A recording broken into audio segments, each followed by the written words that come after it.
अमरीकी फौज खलीज ओमान में सफर करने वाले बहरी जहाज पर उतर गई है। वैन याओ जहाज को ईरान की बहरी नाकाबंदी की खिलाफ वर्जी पर रोका गया। सेंटकॉम ने वीडियो भी जारी कर दी है। वीडियो में देखा जा सकता है कि अमरीकी फौजी हेलीकॉप्टर्स के जरिए सुपर टैंकर पर उतर रहे हैं। सेंटकॉम के मुताबिक ईरान की बहरी नाकाबंदी मजीद सख्त कर दी गई है। अमरीकी फौज खलीज ओमान में सफर करने वाले बहरी जहाज पर उतर गई है। वैन याओ जहाज को ईरान की बहरी नाकाबंदी की खिलाफ वर्जी पर रोका गया।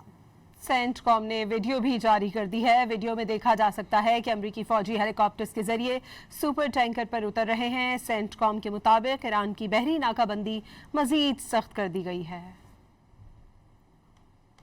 अमरीकी फौज खलीज ओमान में सफर करने वाले बहरी जहाज पर उतर गई है। वैन याओ जहाज को ईरान की बहरी नाकाबंदी की खिलाफ वर्जी पर रोका गया। सेंटकॉम ने वीडियो भी जारी कर दी है। वीडियो में देखा जा सकता है कि अमरीकी फौजी हेलीकॉप्टर्स के जरिए सुपर टैंकर पर उतर रहे हैं। सेंटकॉम के मुताबिक ईरान की बहरी नाकाबंदी मजीद सख्त कर दी गई है।